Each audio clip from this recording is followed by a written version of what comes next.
Hello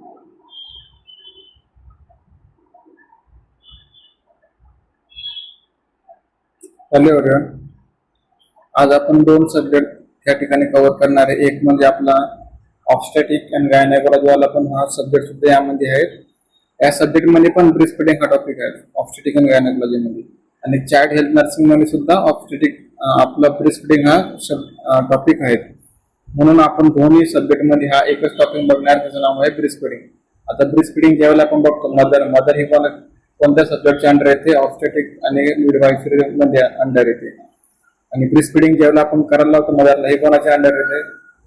child health नर्सिंगचे सुद्धा under येते. ज्यावेळेला ब्रेस्ट फिडिंग बेबी घेतो, ओके, मदर काय करते? ब्रेस्ट फिडिंग करते. बेबी काय करतो? ब्रेस्ट फिडिंग घेतो. तर हे ब्रेस्ट फिडिंग हा टॉपिक आहे जे की दोन्ही सब्जेक्ट मध्ये कव्हर केलेलं आहे. सो आता जे थर्ड इयरचे स्टुडंट थर्ड इयरचे पॉईंट ऑफ व्ह्यूने बघतील, आणि सेकंड इयरचे जे स्टुडंट आहे चाइल्ड हेल्थ नर्सिंग ते त्या पॉईंट ऑफ व्ह्यूने बघतील. पण दोन्ही टॉपिक सेमच आहेत, कंटेंट पण दोन्ही सब्जेक्ट मध्ये सेमच आहे. ओके, सो आपल्या टॉपिकचं नाव आहे ब्रेस्ट फिडिंग, आपण या ठिकाणी बघणार आहे. आता आपण आपले ऑब्जेक्टिव्ह बघू या टॉपिकचे काय. अगोदर आपण बघणार लॅक्टेशन म्हणजे काय, फिजिओलॉजी म्हणजे लॅक्टेशन म्हणजे काय, पोझिशन कोणत्या कोणत्या असतात ब्रेस्ट फिडिंगच्या वेळेला, कोणते कोणते टाईपचे ब्रेस्ट मिल्क असतात. ओके, त्यानंतर ज्यावेळेला बेबीला आपण कसं फ्रेंडली हॉस्पिटलमध्ये जर का असेल तर बेबीला आपण कसं फ्रेंडली एन्व्हायरमेंट प्रोव्हाइड करू शकतो. त्यानंतर मेकॅनिझम ऑफ काय अमेनोरिया आणि ओव्ह्युलेशन्स ऑफ लॅक्टेटिंग मदर. ज्यावेळेला मदर प्रॉपरली ब्रेस्ट फीडिंग करू शकत नाही त्यावेळेला आपण काय करणार, बेनिफिट काय ब्रेस्ट फीडिंगचे. ओके, ब्रेस्ट फीडिंग केल्याने काय ओव्हरकम होतील, म्हणजे काय बॅरियर्स कमी होतील ब्रेस्ट फीडिंगचे, ते आपण बघणार आहेत. आणि रोल ऑफ नर्स काय आहेत ब्रेस्ट फीडिंग मध्ये ते आपण बघणार आहेत. हे आपलं ऑब्जेक्टिव्ह. आता आपण बघू डिफाइन म्हणजे काय, ब्रेस्ट फीडिंग म्हणजे काय. ज्यावेळेला ब्रेस्ट फीडिंग म्हणजे काय की ही लॅक्टेशनची प्रोसेस आहे.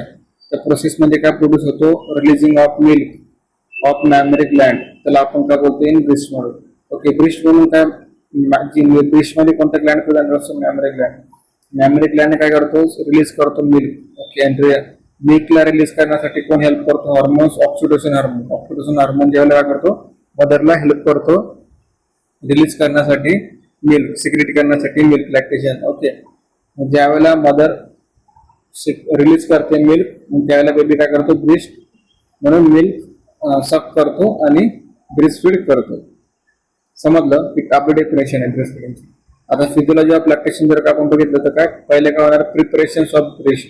ब्रेस्टचं प्रिपरेशन होणार, त्याला आपण काय बोलणार? मॅमोजेनेसिस. त्यानंतर सिंथेसिस होणार आणि सिक्रेशन होणार ब्रेस्ट एल्युलाय, त्याला आपण बोलणार लॅक्टोजेनेसिस. इजेक्शन ऑफ मिल्क म्हणजे मिल्क इजेक्ट व्हायला चालू होणार, त्याला काय बोलणार आपण? गॅलेक्टोकायनेसिस. आणि मिल्क लॅक्टेशन हे मेंटेन असणार, म्हणजे ब्रेस्ट फीडिंग मेंटेन असणार प्रॉपरली, जे की बेबी केव्हा आपण ब्रेस्ट फीड करू शकतो, म्हणजे त्याला आपण काय बोलणार? गॅलेक्टोपोएसिस. समजलं? Endocrine Gland in relations of lactation like duct system असेल, लॉब्युलर सिस्टीम असेल, त्यानंतर सुप्राऑप्टिक न्यूक्लियस असेल, ओके, पोस्टीरियर पिट्युटरी ग्लँड असेल, इजेक्शन्स ऑफ मिल्क असेल, फुल डेव्हलपमेंट ऑफ मॅमरी ग्लँड असेल, आणि डक्टर सिस्टीम असेल. सो हे ब्रेस्ट काय करतात? मॅमोजेनेसिस आहे, गॅलेक्टोजेनेसिस आहे, गॅलेक्टोकायनेसिस आहे आणि लॅक्टोजेनेसिस आहे, यामध्ये हे हेल्प करतात. आता फिजिओलॉजी ऑफ लॅक्टेशन जर का आपण बघितलं तर हे अॅनाटॉमी पॉईंट ऑफ व्ह्यू आहे.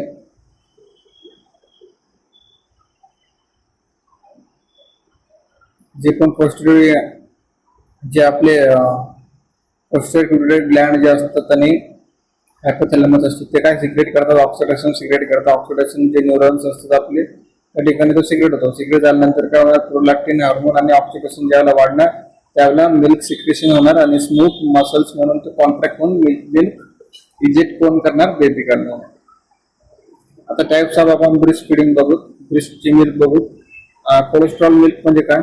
कोलेस्ट्रॉल मिल्क म्हणजे की ज्यावेळेला फर्स्ट जे 3 दिवस असतात डिलिव्हरी झाल्यानंतर, ज्यावेळेला 3 दिवस असतात बेबीचे, त्यावेळेला काय होतं? येलो कलरचं जे थोडंसं येलोइश कलर म्हणून जे आपल्याला मिल्क दिसतं, ओके, मदरचं, त्यामध्ये काय प्रेझेंट असतात? अँटीबॉडीज प्रेझेंट असतात, म्हणजे की काय ते प्रोटेक्ट करतात बेबीला अदर्स इन्फेक्शन पासून. मग त्यामध्ये कोणते कोणते विटॅमिन असतात? Vitamin A, vitamin D, vitamin E आणि विटॅमिन के असतात. ट्रान्झिशनल मिल्क म्हणजे काय काय असतात की ट्रान्झिशन मिल्क काय करतात? ज्यावेळेला नेक्स्ट 2 वीक 2 वीक नंतर ज्या वेळेला मिल्क सिक्रेट व्हायला लागतं, ज्यावेळेला मिल्क स्टार्ट व्हायला लागतं, ते मिल्क कोणतं असतं? ट्रान्झिशनल मिल्क. त्यामध्ये काय प्रेझेंट असतं? इम्युनोग्लोबुलिन म्हणजे काय? IgA. ओके. त्या आणि प्रोटीन कंटेंट कोणता असतो? त्यामध्ये डिक्रीज असतो. प्रोटीन त्यामध्ये थोडा कंटेंट डिक्रीज होतो आणि फॅट आणि शुगर काय होते? त्यामध्ये इन्क्रीज होऊन जाते. कारण की बेबीला प्रत्येक जे पण न्यूट्रिशनल सप्लिमेंट ते प्रॉपरली गेले पाहिजेत, म्हणून ट्रान्झॅक्शनल मिल्क त्यावेळेला सिक्रेट होणार, म्हणजे बेबीची हेल्थ सुद्धा त्या ठिकाणी प्रॉपर असणार. आता मॅच्युअर मिल्क मध्ये आपण काय करतो? ट्रान्झॅक्शनल मिल्क असेल, थिनर असेल आणि वॉटरी असेल, but has all the nutrients for the optimum growth of a baby. त्यावेळेला काय होणार? जे पण न्यूट्रिएंट असेल ते काय ऑप्टिमम ग्रोथ करणार, बेबीमध्ये प्रॉपरली डेव्हलपमेंट करणार. फोर मिल्क काय करणार? मिल्क सिक्रेट करणार, स्टार्ट करणार ऍट टाइम ऑफ फीडच्या वेळेला, त्याला आपण फोर मिल्क बोलतो. फोर मिल्क मध्ये काय असतात? रिच इन प्रोटीन, त्यामध्ये प्रोटीन जास्त असतो, शुगर जास्त असतो, विटॅमिन जास्त असणार आणि वॉटर कंटेंट त्यामध्ये जास्त असणार.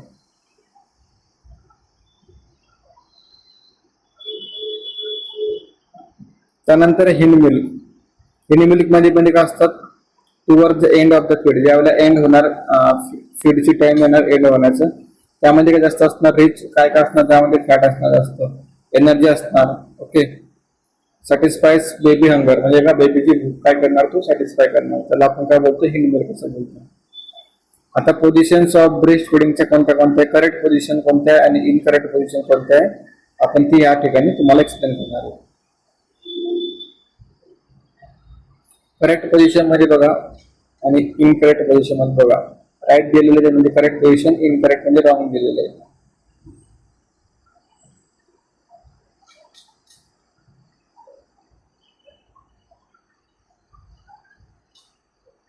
फर्स्ट पोझिशन आहे, जी की सेटिंग पोझिशन आपण त्याला असं बोलू शकतो, प्रॉपरली सिटिंग ऑफ मदर.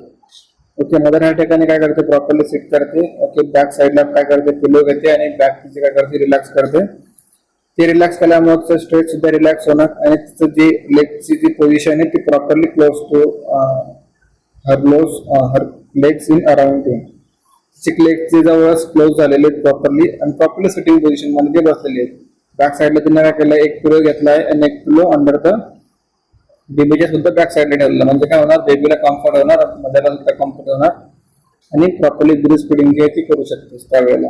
आणि इनकरेक्ट पोझिशन मध्ये बघा, त्याची बॅक त्या ठिकाणी येणार प्रॉपरली नाही, मग तिला काय होणार? स्ट्रेस होणार, तिची बॅक पेन करणार. ते केल्यामुळे तिची ब्रेस्ट जे मिल्क असतं ब्रेस्ट म्हणून येणार, ते पण त्या ठिकाणी स्ट्रेसमुळे येणार नाही. म्हणून स्ट्रेस फ्री आपल्याला एन्व्हायरमेंट मदरला द्यायचं आहे आणि ब्रेस्ट फिडिंग करायला लावायची. सेकंड पोझिशन कोणती आहे? साईडलाईन पोझिशन आहे. साईडलाईन पोझिशन आपण ब्रेस्ट फिडिंग कशी करतो बघा या ठिकाणी, म्हणजेच की मदर या ठिकाणी ब्रेस्ट फीड करते बेबीला. ओके. साईडलाईन पोझिशन मध्ये समजलं. क्रॅडल पोझिशन म्हणजे काय? क्रॅडल पोझिशन मध्ये की बेबीला क्रॅडल लाईक आपण करायचं आहे. ओके. जे पण निप्पलचा जो शेप आहे तो बेबीच्या डायरेक्ट माउथ मध्ये गेला पाहिजे. ओके. ते गेल्यानंतर मदरला स्ट्रेस फ्री एन्व्हायरमेंट सुद्धा आपण द्यायचं आहे. ओके. एक्स्ट्रा क्लोज मदरला द्यायचे आहेत कम्फर्ट असणार, कम्फर्टसाठी बेबीला सुद्धा कम्फर्ट त्या ठिकाणी होईल.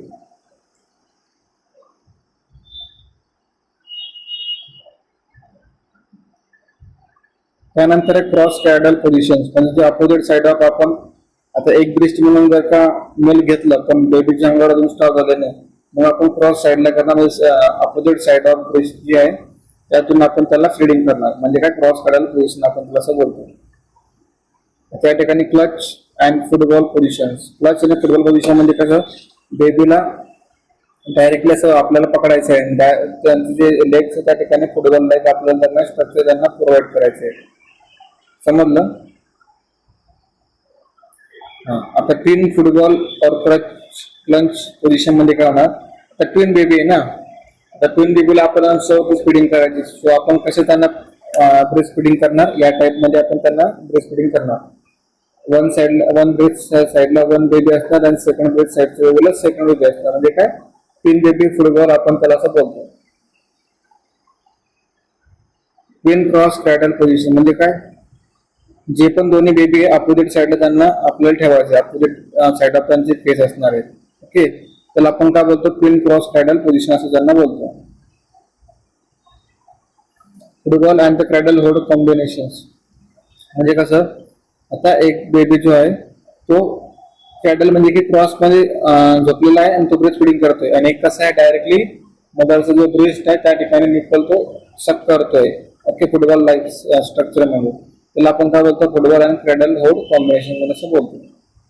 आता बेबी फ्रेंडली हॉस्पिटल इनिशिएटिव्ह म्हणजे काय करतो आपण, बेबीला कसं हॉस्पिटल फ्रेंडली एन्व्हायरमेंट प्रोव्हाइड करतो ते आपण या ठिकाणी बघणार. सो हे लॉन्च झालं होतं WHO च्या under the UNICEF. Okay, in March of 1992 मध्ये. Okay, order or encourage to promote exclusive breast feeding, bottle feeding असेल, biggest killer of the baby of breast baby friendly hospital environment was the launch to restaurant and dwindling practice for the breast feeding. Breast फिडिंगच्या प्रॅक्टिससाठी हे त्या ठिकाणी environmental जे आहे, okay, properly stress free एन्व्हायरमेंटसाठी हे मदरसाठी केलं होतं. Baby friendly hospitalization AIIMS to improve the knowledge, attitudes and the practice of the healthcare workers by providing them with the knowledge and skills to promote exclusive breastfeeding among the infant up to the age of 6 months. Okay, 6 month baby जे असतात त्यांच्यापर्यंत आपल्याला baby friendly hospitalisation करायचं. बेबीला properly hospital म्हणजे healthcare जे आपण worker असतात ते त्या ठिकाणी त्यांना फ्री ऑफ एन्व्हायरमेंट प्रोव्हाइड करणार बेबी फ्रेंडली हॉस्पिटलायझेशन मध्ये. त्या ठिकाणी नॉलेज प्रोव्हाइड करणार, स्किल्स प्रोव्हाइड करणार फॉर द ब्रेस्ट फिडिंग साठी. ओके, म्हणणार सुद्धा हेल्प करणार त्या ठिकाणी मदरला ब्रेस्ट फिडिंग साठी. स्टेप 1 मध्ये बघू आपण, have a return breast feeding policy that the routinely communicate to all health staff. त्या ठिकाणी ब्रेस्ट फिडिंगची पॉलिसी असते, त्या ठिकाणी आपण रुटीनली ती फॉलो करतो. Train healthcare staff in skills necessary to implement this policy. जे पण ट्रेन हेल्थकेअर स्टाफ असतात त्या ठिकाणी काय करतात, ते पॉलिसी फॉलो करतात.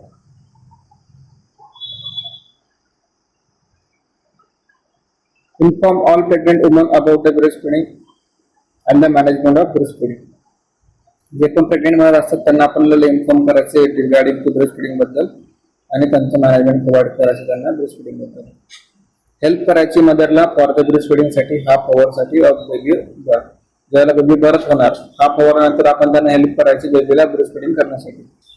Show mother to how to breastfeeding and how to maintain lactation if they are separated from their infants. ज्यावेळेला बेबीला ऍडमिट केलंय NICU आणि मदर वॉर्ड मध्ये, त्या ठिकाणी ते कसे मेंटेन ठेवणार त्यांचं लॅक्टेशन टाइम पिरियड. की आता त्यांना कसं करणार की मदरला की बेबीला भूक लागली, कारण की मदर दुसऱ्या वॉर्डला आणि बेबी NICU ला आहे किंवा ICU मध्ये आहे. तर त्यावेळेला काय होणार की ज्यावेळेला जी मदर आहे तिला सांगण्यात येणार की तुम्ही तुमचे जे ब्रेस्ट मिल्क आहे ते काढून ठेवा एका बॉटल्स मध्ये किंवा एका कप मध्ये. तर मग ज्यावेळेला बेबीला भूक लागेल त्यावेळेला आपण बेबीला फीड करणार. समजलं, हे लॅक्टेशनचे जे मेंटेनेशन असतात ते त्या ठिकाणी स्टाफ त्यांना फॉलोअप करायला सांगतात. स्टेप 6 मध्ये काय, give newborn infant no food or no drink other than the breast milk unlessly medically indicated.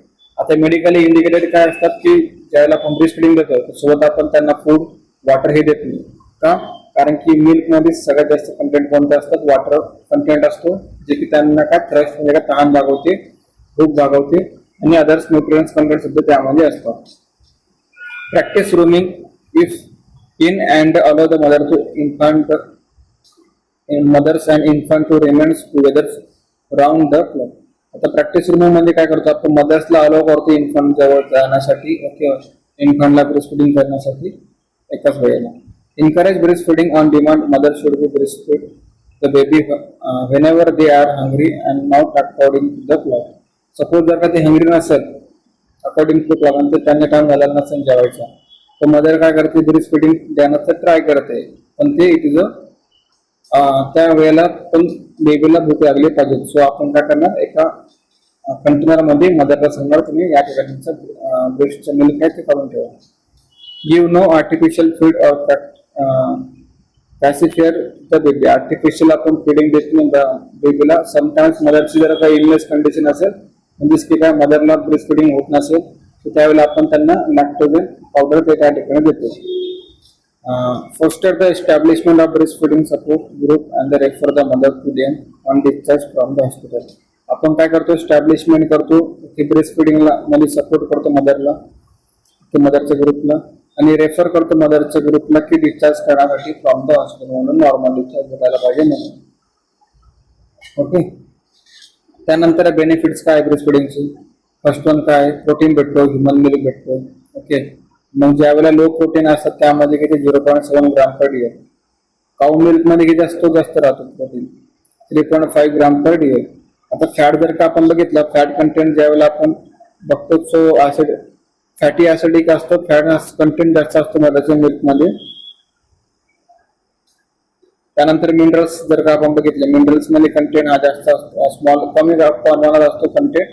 आणि कॅल्शियम आणि फॉस्फरस कंटेंट काऊच्या मिल्क मध्ये जास्त राहतो. लो रिस्क ऑफ इन्फेक्शन, जास्त कोणाचे त्यामध्ये इन्फेक्शन कमी चान्सेस आहे बेबीला. Human milk content of high level of lysozyme and the IgM which offer protections to the baby against several viral bacterial diseases. म्हणजे बेबीला काय करतात, प्रोटेक्ट करतात some viral or bacterial disease पासून मदरचं मिल्क. प्रोटेक्ट फ्रॉम अलर्जी, अलर्जी पासून सुद्धा ते त्या ठिकाणी प्रोटेक्ट करतात मदरचं मिल्क. इकॉनॉमिकल फॅक्टर म्हणजे का पैसे सुद्धा वाचवतं आणि मदरचं जे फायनान्शियल कंडिशन नसेल, एफोर्डेबल नसेल त्या ठिकाणी सुद्धा ते बेबीला चांगला डाएट देऊ शकतात ब्रेस्ट फिडिंग म्हणून, ज्याने की इन्फेक्शन सुद्धा होणार नाही बेबीला आणि बेबीची हेल्थ सुद्धा त्या ठिकाणी प्रॉपर असणार. इमोशनल बॉन्डिंग म्हणजे का ज्यावेळेला ब्रेस्ट फिडिंग करणार मदर बेबीला त्या ठिकाणी इमोशनल बॉन्डिंग त्यांची होणार, अटॅचमेंट होणार, बेबीला सुद्धा फील कम्फर्ट असणार आणि थर्मो रेग्युलेशन त्याच्यामध्ये होणार बेबीमध्ये. सो बेबीची ग्रोथ जी आहे ती त्या ठिकाणी ग्रो लवकर होणार. बेनिफिट ऑफ मदर, मदरमध्ये काय बेनिफिट होणार, लॅक्टेशन साठी मदरला हेल्प होणार. ओके. ब्रेस्ट फिडिंगच्या वेळेला ज्यावेळेला बेबीला ब्रेस्ट फिडिंग करतात त्यावेळेला ब्रेस्ट फिडिंग जर का दिली तर मग तिला ओव्हरियन आणि ब्रेस्ट कॅन्सर कमी होणार, चान्सेस कमी होणार तिच्यासाठी. ब्रेस्ट फिडिंग ज्यावेळेला ती देणार सो मदरला काय जे पण बॉटल असेल, ओके, प्रिपेअर आर्टिफिशियल फूड म्हणजे आर्टिफिशियल ब्रेस्ट फिडिंग मिल्क असेल ते त्या ठिकाणी तिला अवॉइड करायला लागणार. म्हणजे कारण की ती ज्यावेळेला ब्रेस्ट फिडिंग देणार बेबीला तर तिथे त्या ठिकाणी पैसे सुद्धा वाचणार आणि तिची ब्रेस्ट फिडिंगची जी प्रोसिजर आहे, लॅक्टेशनची जी प्रोसिजर आहे ती त्या ठिकाणी चांगली चालू राहणार, म्हणजे मेंटेन राहणार लॅक्टेशनची प्रोसिजर. आता breast feeding the baby help the mother to lose extra weight fat. Breast feeding काय करते बेबीमध्ये, मदरचं वेट सुद्धा कमी करण्यासाठी म्हणजे हेल्प करते. ब्रेस्ट फिडिंग काय करते, इनॉल्युशन ऑफ युटरस मध्ये इनॉल्युशन होऊ देत नाही, प्रमोट करते इनॉल्युशन म्हणजे की ओव्ह्युलेशन चांगलं प्रॉपरली होण्यासाठी. Bring back the mother in shape after delivery, म्हणजे मदरला प्रॉपरली त्याच्या शेप मध्ये वापस जाण्यासाठी हेल्प करते ब्रेस्ट फिडिंग. एवढे सारे बेनिफिट्स आहेत ब्रेस्ट फिडिंग करण्याचे. म्हणून जेव्हा बेबी डिलिव्हर होतो ना तर हाफ अवर मध्ये जे नॉर्मल डिलिव्हरी होते तिला हाफ अवर मध्ये ब्रेस्ट फिडिंग करायला लागतात आणि जी सिझेरियन सेक्शन डिलिव्हरी होते तिला 4 आवर्स नंतरच ब्रेस्ट फिडिंग करायला लागतात बेबीला. आणि ते कोण शिकवते त्यांना ब्रेस्ट फिडिंग करायची, सिस्टर किंवा त्यांची रिलेटिव्ह त्यांना सांगू शकतात. Mechanism of amenorrhea and involutions in the lactating mothers. काय बॅरियर्स इन ब्रेस्ट फिडिंग मध्ये काय काय होतं, सायकोलॉजिकल फॅक्टर्स अफेक्ट करू शकतात. म्हणजे काय सायकोलॉजिकल मेंटल डिस्टर्बन्स होऊ शकतो, अर्ली ब्रेस्ट एन्करेजमेंट होऊ शकतो, म्हणजे काय ब्रेस्ट जे आहे ते टेंडर होऊ शकतात. फ्लॅट अँड इन्व्हर्टेड निप्पल्स, म्हणजे की निप्पल जर का फ्लॅट असेल, इन्व्हर्टेड असेल, क्रॉस असेल तर त्या ठिकाणी बेबीला सक करता येणार नाही प्रॉपरली. सोअर निप्पल्स असेल तर त्या ठिकाणी सक करता येणार नाही. ब्रेस्ट मध्ये ऍब्सेंट झालं असेल म्हणजे काय इन्फेक्शन झालं असेल तर त्या ठिकाणी बेबीला ब्रेस्ट फिडिंग करता येऊ शकत नाही. नॉट इनफ मिल्क, म्हणजे मिल्क प्रॉपरली येत नसेल मदरच्या ब्रेस्ट म्हणून तर ते सुद्धा बॅरियर्स आहे ब्रेस्ट फिडिंग साठी.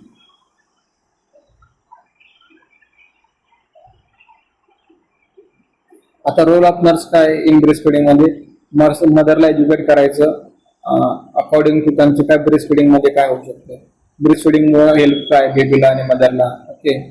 त्यानंतर तुम्ही इकॉनॉमिकली सुद्धा स्टेबल राहू शकतात. बेनिफिट म्हणजे काय, मदरला काय decrease chances of breast feeding, breast कॅन्सरचे डिक्रीज चान्सेस होऊ शकतात, ओव्हरियन कॅन्सरचे सुद्धा डिक्रीज चान्सेस होऊ शकतात. ब्रेस्ट टेंडरनेस पासून पण तुम्ही प्रिव्हेंट करू शकता स्वतःला. असिस्ट करायचंय मदरला ब्रेस्ट फिडिंगच्या वेळेला, मदरला एक्सप्लेन करायचंय, नर्सचा हा रोल आहे. मॉनिटर करायचं बेबीचा प्रोग्रेस, म्हणजे काय ज्यावेळेला मदर बेबीला ब्रेस्ट फिडिंग करणार सो जी नर्स असते त्या ठिकाणी अवेलेबल, त्या ठिकाणी प्रेझेंट, तर ती काय करते एक्सप्लेन करते त्यांना जी प्रोसिजर असते ब्रेस्ट फिडिंगची आणि बेबीची प्रोग्रेस कशी होती ब्रेस्ट फिडिंग नंतर तिला चेक करण्याचं तिचं काम आहे. Addressing common breast feeding concept, म्हणजे काय जे पण ब्रेस्ट फिडिंग बद्दल नॉलेज असेल ओके, ब्रेस्ट फिडिंग बद्दल एज्युकेशन असेल, ओके, काही इश्यू असेल तर ते सॉल्व्ह करण्या मदरचं या ठिकाणी तुम्हाला नर्सचं काम आहे, तो रोल आहे. प्रोव्हाइडिंग इमोशनल सपोर्ट, प्रोव्हाइड करायचा इमोशनल सपोर्ट म्हणजे की तुम्हाला सांगायचं की त्यांना की ज्यावेळेला तुमचं बेबीचे आणि तुमची अशी अटॅचमेंट होईल तर बेबीला अजून थोडंसं चांगलं होईल आणि बेबीचं जे टेम्परेचर कमी वाढतं ते सुद्धा मेंटेन राहणार असं तुम्हाला त्यांना सांगायचं आहे. ब्रेस्ट फिडिंगचे काय इम्पॉर्टन्स आहे तुम्हाला ते त्यांना एक्सप्लेन करायचं. समजलं? हे आपले ब्रेस्ट फिडिंगचा टॉपिक होता जो की इम्पॉर्टंट आहे ऑब्स्टेटिक म्हणजे की मिडवाईफ नर्सिंग मध्ये आणि चाइल्ड हेल्थ नर्सिंग मध्ये दोघांमध्ये इम्पॉर्टंट आहे. दोघांमध्ये हा क्वेश्चन विचारतात एक्झाम मध्ये. समजलं? Thank you so much.